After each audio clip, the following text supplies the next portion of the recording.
eu gostaria de começar com testículos. Homens que dormem 5 horas por noite têm testículos significativamente menores do que aqueles que dormem 7 horas ou mais. Além disso, homens que costumam dormir apenas de 4 a 5 horas por noite terão um nível de testosterona de alguém 10 anos mais velho. A falta de sono irá envelhecer o homem em uma década em termos do aspecto crítico do bem-estar.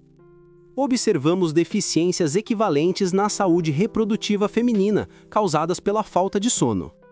Esta é a melhor notícia que tenho para vocês hoje. A partir deste ponto, só pode piorar. Não só lhes direi as coisas extremamente boas que acontecem quando dormimos, mas também as assustadoramente ruins, quando não dormimos o bastante, tanto para o cérebro quanto para o corpo.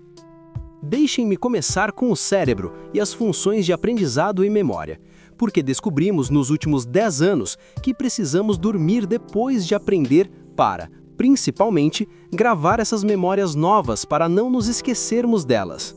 Mas, recentemente, descobrimos que também precisamos dormir antes de aprender para preparar o cérebro, quase como uma esponja seca, pronta para absorver novas informações. Sem dormir, os circuitos de memória do cérebro ficam encharcados, por assim dizer, e não conseguimos absorver novas memórias. Deixem-me mostrar os dados. Aqui, neste estudo, decidimos testar a hipótese de que varar a noite acordado era uma boa ideia. Pegamos alguns indivíduos e os designamos a um dos 2 grupos experimentais, um grupo do sono e outro de privação do sono. O grupo do sono terá 8 horas completas de sono, mas o grupo de privação ficará acordado no laboratório, sob supervisão total. Nada de cochilos ou cafeína, a propósito, o que é horrível para todos os envolvidos. Então, no dia seguinte, faremos uma ressonância magnética desses participantes e os faremos tentar aprender uma lista inteira de fatos novos, enquanto fazemos imagens da atividade cerebral deles. Depois, iremos testá-los, para ver a eficácia desse aprendizado. É isso que vemos aqui, no eixo vertical. Quando comparamos esses 2 grupos, encontramos um déficit bastante significativo de 40% na capacidade do cérebro de criar memórias novas sem o sono. Acho isso preocupante, considerando o que sabemos a respeito do sono em nossa população escolar no momento. De fato, para contextualizar isso, seria a diferença entre uma criança que tira 10 em um exame e a que fracassa de modo lamentável. 40%. Descobrimos o que acontece de errado no cérebro quando produz esses tipos de deficiências de aprendizado. Há uma estrutura em ambos os lados do cérebro chamada hipocampo. Podemos pensar nela quase como uma caixa de entrada de informações do cérebro. É muito boa para receber e reter arquivos novos de memória. Quando observamos essa estrutura nas pessoas que tiveram uma noite inteira de sono, observamos muitas atividades saudáveis relacionadas ao aprendizado. No entanto, naquelas pessoas que foram privadas de sono, não conseguimos encontrar qualquer sinal significativo. É como se a privação do sono houvesse desativado a caixa de entrada da memória delas, e quaisquer arquivos novos recebidos estavam sendo devolvidos. Não era possível destinar de modo eficaz novas experiências à memória. Esse é o mal que pode nos afetar se formos privados do sono.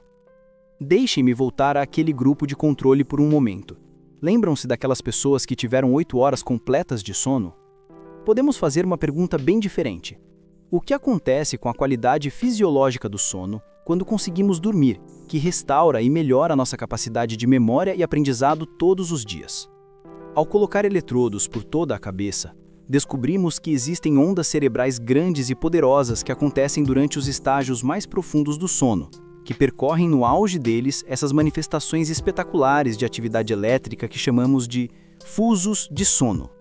É a qualidade combinada dessas ondas de sono profundo que age como um mecanismo de transferência de arquivos à noite, mudando memórias de um depósito vulnerável de curto prazo para um local de armazenamento de longo prazo mais permanente, dentro do cérebro, e, portanto, protegendo-as, mantendo-as seguras.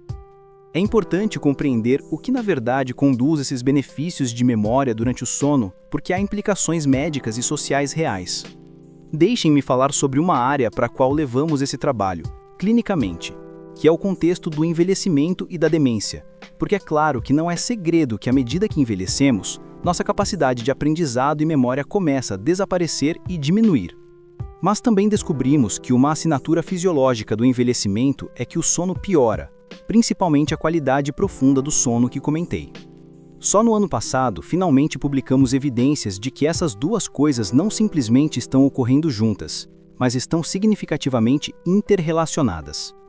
Isso sugere que a interrupção do sono profundo é um fator subestimado que está contribuindo para o declínio cognitivo e de memória no envelhecimento, e mais recentemente, também na doença de Alzheimer. Sei que essa é uma notícia extraordinariamente deprimente. Está a caminho, mas há uma possível vantagem aqui. Ao contrário de muitos outros fatores que sabemos que estão associados ao envelhecimento, por exemplo, mudanças na estrutura física do cérebro, isso é extremamente difícil de tratar.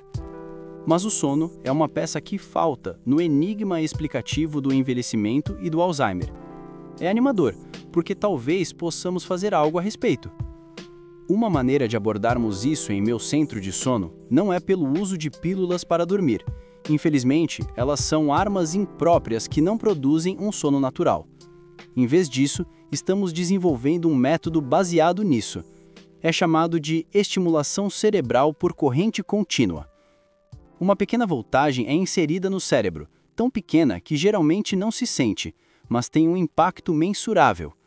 Se esta estimulação for aplicada durante o sono em jovens adultos saudáveis, como se estivesse cantando em sincronia com as ondas cerebrais do sono profundo, não somente é possível ampliar o tamanho dessas ondas, mas ao fazer isso, podemos quase dobrar o benefício de memória obtida do sono. A pergunta agora é se conseguimos traduzir essa mesma tecnologia acessível e potencialmente portátil para adultos mais velhos e com demência. Será que é possível restaurar alguma qualidade de sono profundo saudável e, ao fazermos isso, salvar aspectos da função de aprendizagem e memória? Essa é minha verdadeira esperança agora, um de nossos objetivos mais espetaculares. Esse é um exemplo de sono para o cérebro, mas o sono é igualmente fundamental para o corpo. Já falamos sobre falta de sono e sistema reprodutivo. Eu poderia falar sobre falta de sono e sistema cardiovascular, e que tudo que é preciso é 1 hora de nosso sono, porque há um experimento global realizado com 1,6 bilhão de pessoas em 70 países 2 vezes por ano, chamado horário de verão. Na primavera, quando perdemos 1 hora de sono, vemos um aumento subsequente de 24% em ataques cardíacos no dia seguinte. No outono, quando ganhamos 1 hora de sono, vemos uma redução de 21% em ataques cardíacos. Isso não é incrível? Vemos exatamente o mesmo perfil para colisões de veículos, acidentes nas estradas, até mesmo taxas de suicídio. Mas, indo mais profundo, quero me concentrar nisso. Falta de sono e sistema imunológico. Apresentarei estes encantados elementos azuis na imagem. Essas são chamadas de células assassinas naturais. Podemos pensar nelas quase como os agentes do serviço secreto de nosso sistema imunológico. São muito boas em identificar elementos perigosos e indesejados e eliminá-los. De fato, aqui elas estão destruindo uma massa tumoral cancerígena. Desejamos um conjunto vigoroso desses assassinos imunes em todos os momentos. E, tragicamente, esse é o que não temos se não estivermos dormindo o suficiente. Nesse experimento, não teremos o sono privado por uma noite inteira. Simplesmente o teremos restrito a 4 horas por uma única noite. Depois, veremos qual é a redução percentual sofrida na atividade das células imunes. Não é pequena, não é 10%, não é 20%. Houve uma queda de 70% na atividade das células assassinas naturais. Esse é um estado preocupante de deficiência imunológica, e talvez possam entender por que estamos agora encontrando ligações significativas entre a curta duração de sono e o risco para o desenvolvimento de inúmeras formas de câncer. Atualmente, essa lista inclui câncer de intestino, câncer de próstata e de mama. De fato, a ligação entre a falta de sono e o câncer é tão forte que a Organização Mundial da Saúde classificou qualquer forma de trabalho noturno por turnos como um provável carcinógeno, devido a uma interrupção dos ritmos de sono e vigília. Vocês devem ter ouvido da velha máxima de que você pode dormir quando estiver morto. Estou falando sério agora. É um conselho mortalmente imprudente. Sabemos disso por estudos epidemiológicos em milhões de indivíduos. O sono curto prediz mortalidade por todas as causas. Se o aumento do risco de desenvolver câncer ou mesmo a doença de Alzheimer já não fosse suficientemente inquietante, descobrimos desde então que a falta de sono irá até mesmo corroer o próprio tecido da vida biológica em si, nosso código genético de DNA. Nesse estudo, eles selecionaram um grupo de adultos saudáveis e os limitaram a 6 horas de sono por noite durante uma semana.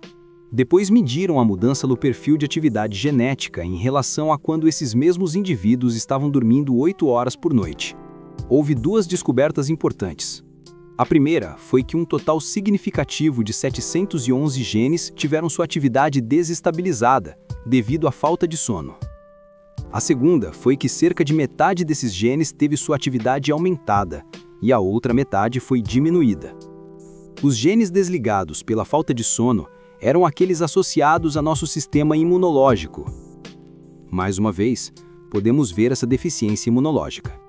Em contraste, os genes regulados ou aumentados pela falta de sono foram aqueles associados ao avanço de tumores, à inflamação crônica de longo prazo no corpo e ao estresse, e, como consequência, a doenças cardiovasculares. Simplesmente não há nenhum aspecto de nosso bem-estar que possa recuar diante do sinal de privação do sono e sair ileso. É como um cano de água furado em casa. A falta de sono irá vazar para todos os cantos de nossa fisiologia, até mesmo interferindo com o próprio alfabeto nucleico de DNA que explica nossa narrativa diária de saúde em detalhes. Neste momento, vocês devem estar se pensando: meu Deus, como começo a dormir melhor? Quais são as dicas para um bom sono? Além de evitar o impacto nocivo e prejudicial do álcool e da cafeína sobre o sono, se você tem dificuldade para dormir à noite e evitar cochilar durante o dia, tenho 2 conselhos para vocês. O primeiro é a regularidade. Procurem se deitar e acordar no mesmo horário. Não importa se for dia útil ou final de semana. A regularidade é fundamental. Ela irá assegurar o sono e melhorar a quantidade e a qualidade dele. O segundo é manter o local fresco. Nosso corpo precisa reduzir a temperatura central em alguns graus para iniciar o sono e depois para continuar adormecido. É por isso que sempre acharemos mais fácil adormecer em um quarto muito frio do que em um muito quente. Planeje uma temperatura ambiente de cerca de 18 graus Celsius. Será ideal para o sono da maioria das pessoas.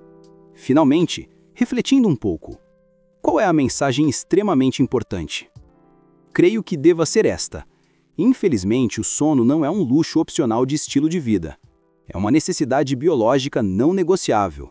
É o sistema de apoio à vida e o melhor esforço da Mãe Natureza até agora na questão da imortalidade. O extermínio do sono em todas as nações industrializadas está tendo um impacto catastrófico em nossa saúde, nosso bem-estar, até mesmo na segurança e na educação de nossas crianças. É uma epidemia silenciosa de falta de sono e está se tornando rapidamente um dos maiores desafios de saúde pública que enfrentamos no século XXI. Acredito que este é o momento de reivindicarmos nosso direito a uma noite inteira de sono sem constrangimento ou estigma infeliz da preguiça. Assim, poderemos nos reencontrar com o mais poderoso elixir da vida, o canivete suíço da saúde, por assim dizer. Para encerrar esta palestra, direi simplesmente: boa noite, boa sorte e, acima de tudo, espero de verdade que durmam bem.